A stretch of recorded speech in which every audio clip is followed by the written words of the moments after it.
안녕하세요. 소망소사이어티 사무총장 신혜원입니다. 4월입니다. 4월이면 혹시 생각나는 인물이 있으신가요?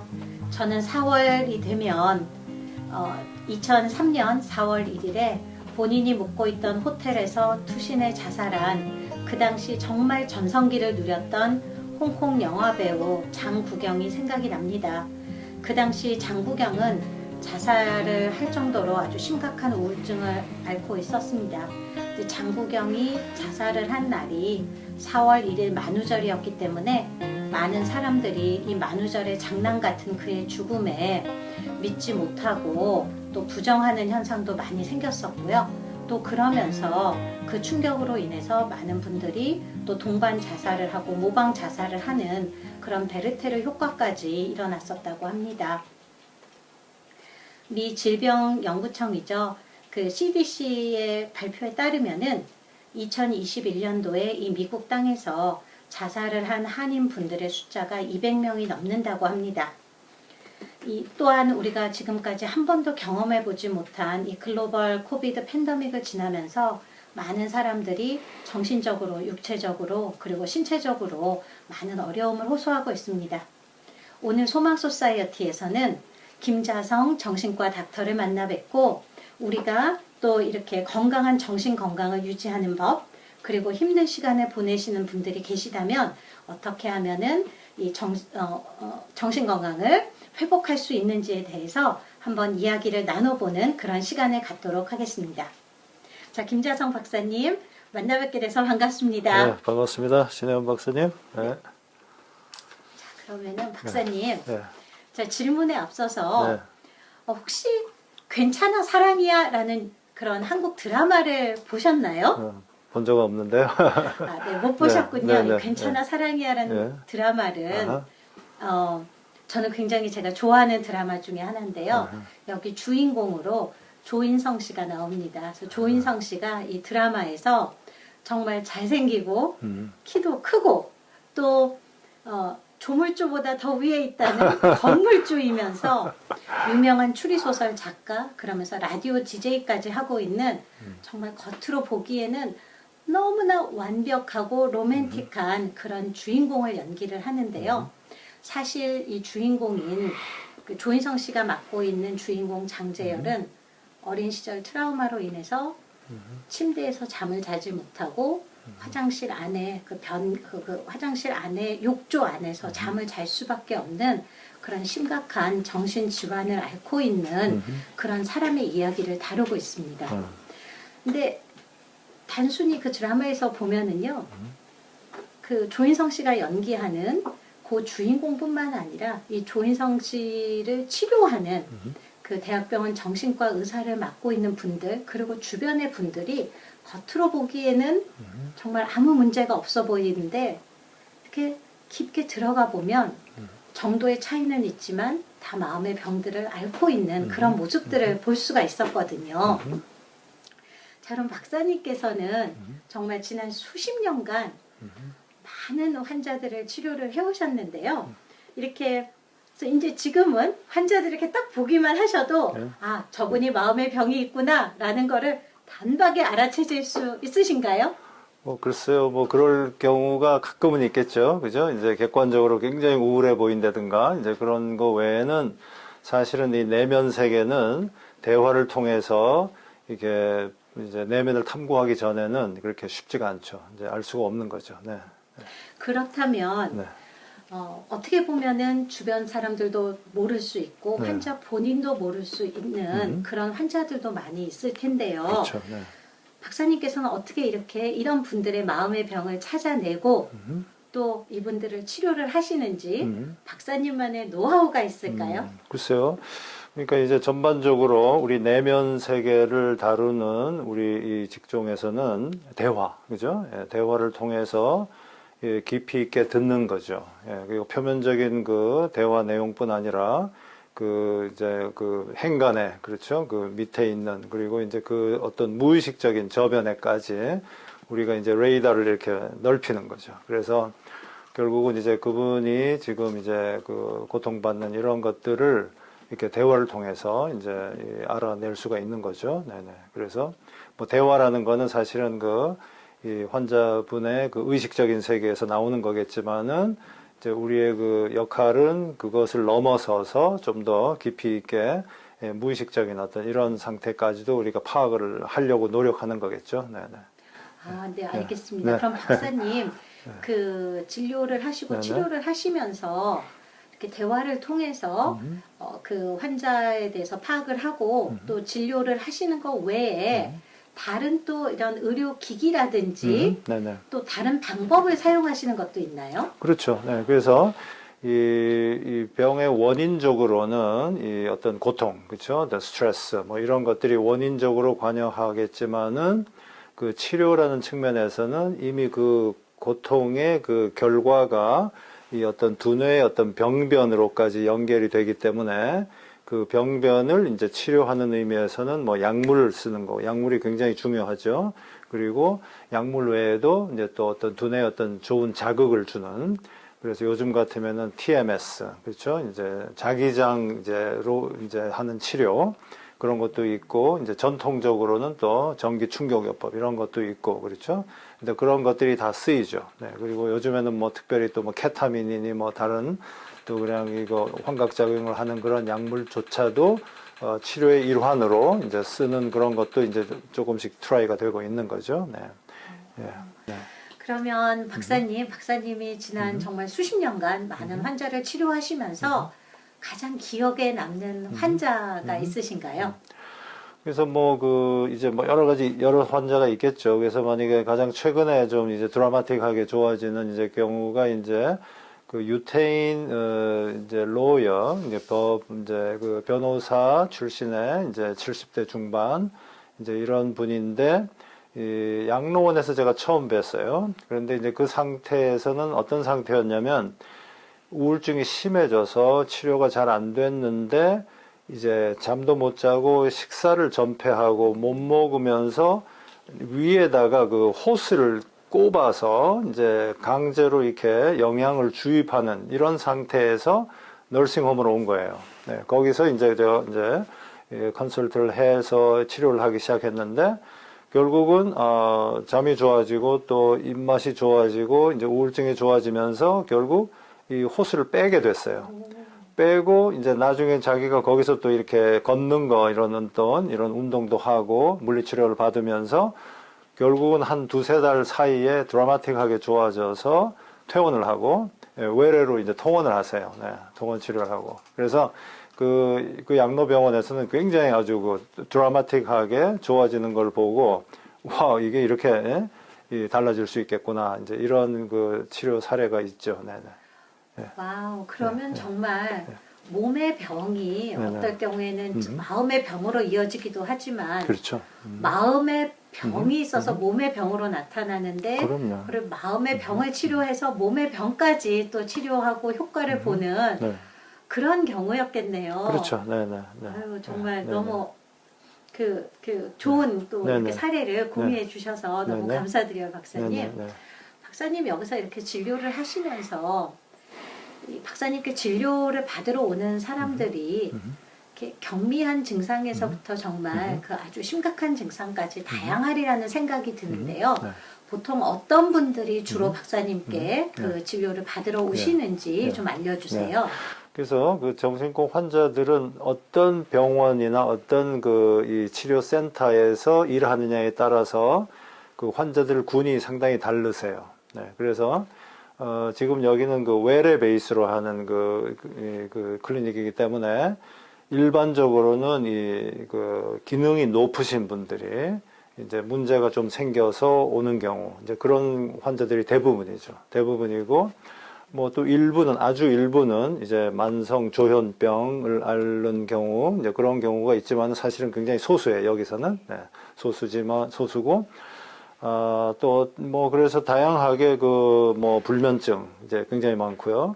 그 다음에 불안증, 그죠? 불안증의 연장으로 이제 공황장애, 네, 굉장히 많아요. 굉장히 많으시고, 또 우울증도 이제 정도에 따라서, 뭐 경도이신 분들은 뭐 저희한테 오진 않겠지만은 중등도 이상으로 되는 이제 우울증 이제 이런 경우 그리고 우울증의 일부로서는 이제 또 양극성 이제 그 조울증 형태의 그런 병들 뭐 다양하죠. 네, 그렇게 있고요. 또 뭐 약물 남용, 이제 알코올 문제나 이런 것들 때문에 이제 문제가 되는 그런 이제 경우들도 있고요. 네, 다양하게 많습니다. 네. 네, 그러면은 박사님, 이렇게 그렇게 다양한 이제 환자들이 왔을 적에 박사님께서 주로 혼자 치료를 하시나요? 아니면은 주변에 다른 정신건강 전문의들하고서 그렇죠. 협력을 네. 하시는 경우도 예, 있으신가요?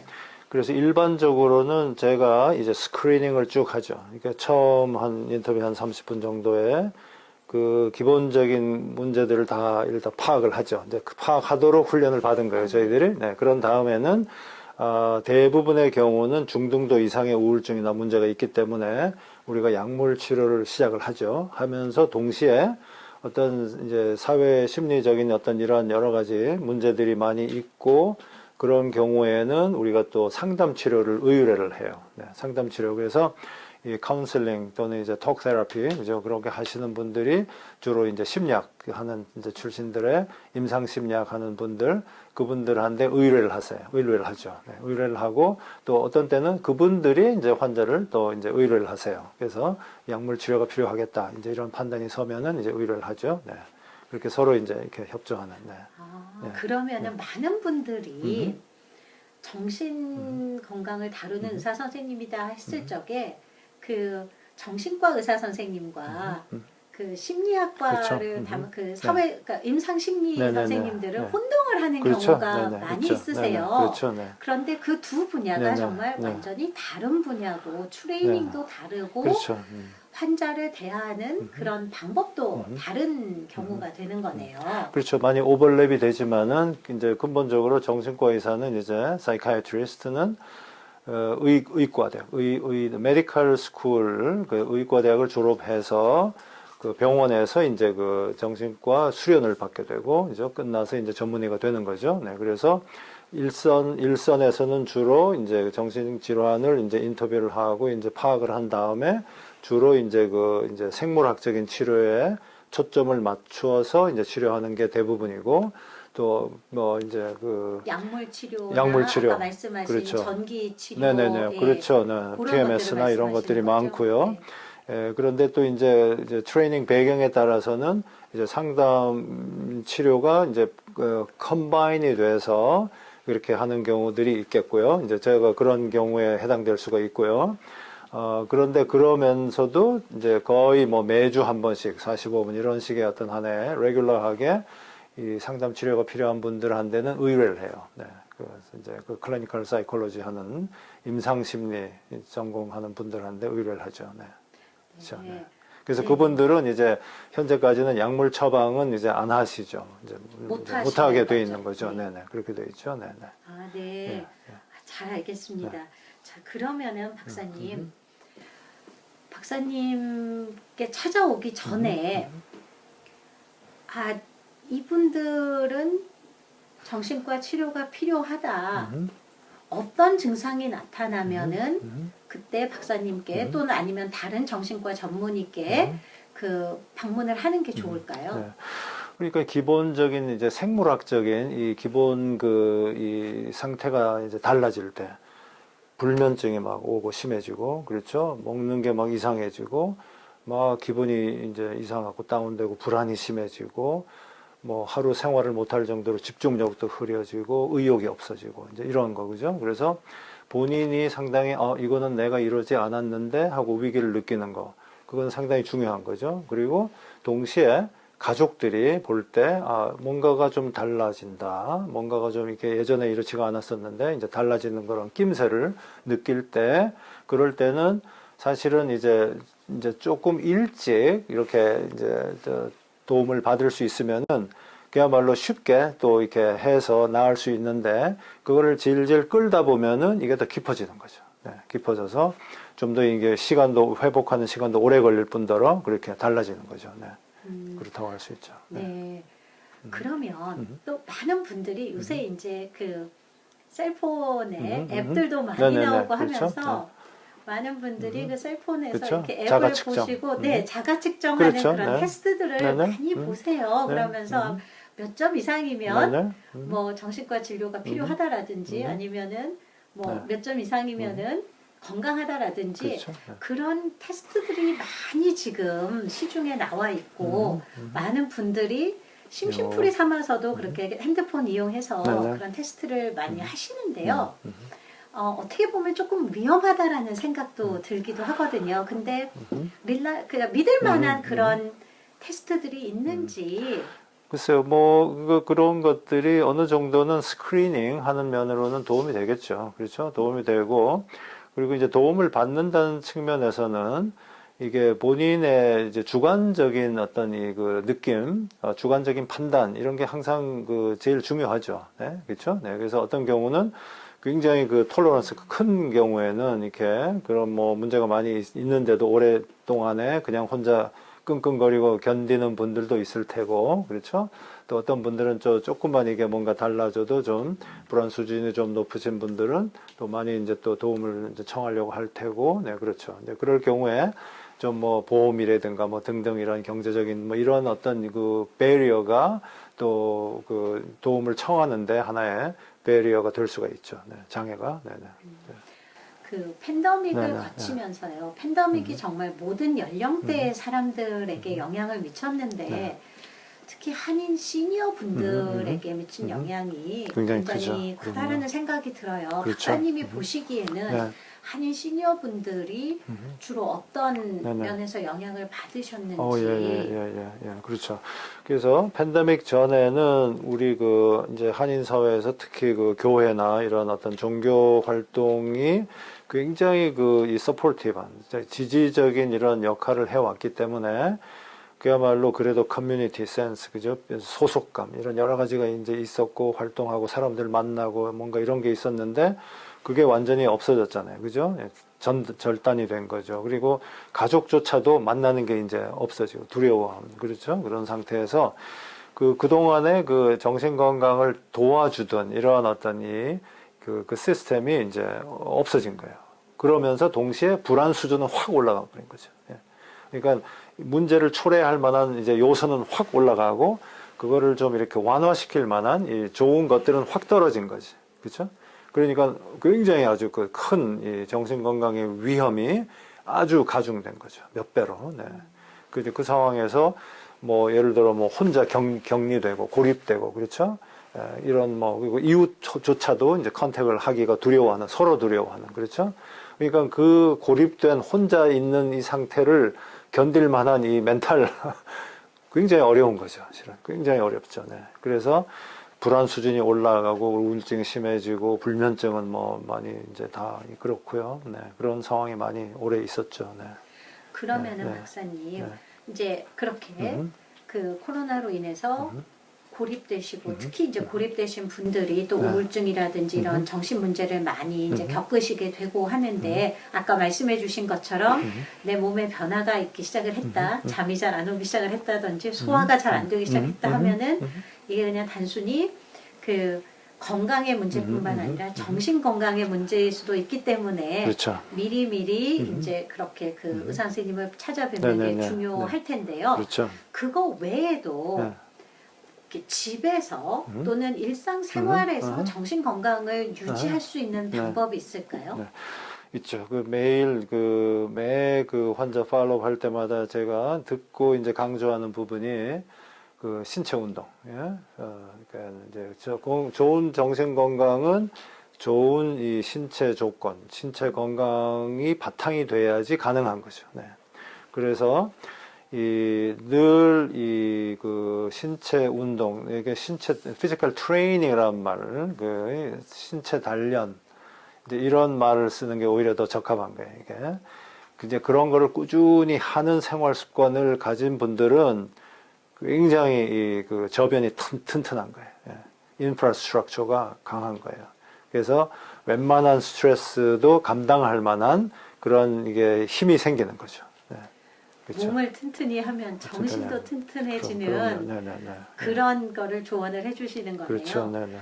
그러면은 박사님 많은 분들이 특히 이제 저희 한국 사회는 정신적으로 문제가 있다, 우울증이 있다 하면은 자꾸 감추고 나타내지 않는 그렇죠. 사회잖아요. 그렇죠. 네.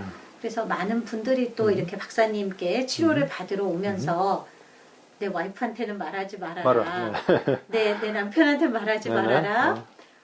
우리 자식들한테 얘기하지 말아라. 네네. 하시는 분들이 꽤 많으실 것 같아요. 그렇죠. 그런데 그것도 이제 굉장히 빠른 속도로 달라지고 있어요. 그래서 이제 그게 그런데 도움이 됐다고 할 수 있는 것들은 이제 뭐 한국의 뭐 탤런트들이나 연예인들이 뭐 공황장애니 뭐 이런 것들이 뭐 거의 뭐 맞죠? 그런 것들이 이제 많이 그렇게 나오고 그죠? come out 하고 그런 것 때문에 일반인에 대한 의식이 그런 것들이 많이 좋아지고 그렇죠? 그런 거고 예전에는 아주 정말 심한 이 사이코시스, 그러니까 이제 정신분열증, 그리고 조현증 이런 경우만 이제 정신과 뭐 이런 걸로 이제 연결이 돼 있던 그런 시절이 있었기 때문에 정신과 의사를 본다면은 뭐 왜 나를 미친 사람 취급하느냐, 나는 안 그런데 뭐 이런 상황, 그죠? 그거는 굉장히 옛날 한 두세 이제 제너레이션 전의 얘기겠고. 지금은 그냥 여러 가지 이런 이 감정적인 또 불안증, 이제 공황증 이런 게 많고, 그죠? 우울증도 여러 가지 종류 그런 약물 남용 문제가 많아졌고, 그래서 이제 그런 거에 대해서 타부시하는 것들은 많이 줄어들죠. 네, 많이 줄어들었고, 특히나 이제 시니어 분들은 메디케어가 되면은 주치의들이 이제 메디컬하게 쭉 이렇게 하다 보면은 이분은 이제 좀 정신과 의뢰가 필요하겠다 해서 의뢰를 하면은 또 이제 메디케어로는 다 또 커버가 되기 때문에 이제 오시는 거는 좀 더 수월하게 오세요. 네. 그럼 그러니까. 시니어 분들은 네네. 오히려 오히려, 메디케어에서 커버를 그렇죠. 받기 때문에 네네. 그렇죠. 네. 그 정신과 치료를 받는 데 있어서 그렇죠. 네. 조금 더 문턱이 낮다. 그럼요. 근데 네네. 그렇다면 네. 그 아직 메디케어를 받지 못한 못하는 부분, 또 네. 많은 분들이 네네네. 그 보험이 없으신 분들도 있잖아요. 그렇죠. 그러니까 그런 경우가 좀 이렇게 상당히 좀 이렇게 threshold가 이제 그렇죠. 그 문턱이 높아지는 거죠. 그죠? 네. 그래서 그런 정신과 의뢰를 온다는 자체에 대한 심리적인 부담도 있는 면 플러스 이제 비용 부담 이제 이런 것들이 있으니까 그거가 이제 많이 좀 제한을 하겠죠. 네네. 알겠습니다. 그러면은 네. 그 박사님께서 이제 이렇게 정신적으로 내가 조금 힘들다. 이게 정말 아까 말씀하신 것처럼 조현병 같은 그런 큰 증상이 아니더라도 내가 우울하고 자꾸 지쳐 있고 삶에 대한 의미가 없어지고 그러면서 식욕도 떨어지고 이런 지금 그런 증상을 겪고 계신 분들한테 어떤 조언을 주시겠습니까? 글쎄요, 어쨌든 지금은 이 정신과 치료에서 상당히 이게 파워풀한 이제 약물들이 있기 때문에, 굉장히 크게 도움을 받을 수가 있으세요. 네. 그래서, 예를 들어 많이 이제 젊은 사람들 중에, 집중을 못한다. 집중력이 떨어진다. 그거는 굉장히 아주 드라마틱하게 또 이제 도움을 받을 수 있는 그런 것들이 있고, 항우울제가 굉장히 여러 가지로 개발되어 있기 때문에 굉장히 많이 이제 도움을 받을 수가 있고요. 항불안제 같은 약들은 바로 그 효과를 이제 보죠. 그래서 약물 복용하면 한 15분, 20분 내에 벌써 이제 차분해지고 그죠? 네, 불안 수준이 확 떨어지는 그런 것들. 이제 그래서 그거는 이제 다른 측면으로는 그렇기 때문에 의존의 가능성이 많이 생긴다. 이제 이런 거가 있죠. 그래서 그런 약물을 쓸 때는 조심을 해야 되겠죠. 그죠? 네, 그리고 수면 보조제. 이건 여러 가지로 도움을 받을 수 있는 그런 것들이 개발되어 있죠. 있기 때문에, 그런 도움을 적절히, 무조건 그럴 이유는 없겠지만은, 그렇죠? 네. 혼자, 전전긍긍, 끙끙 앓느니, 네. 이렇게 좀, 그게 이제 문제가 이제 자존심의 문제고, 그렇죠? 어떤 좀 불안, 두려움의 문제죠.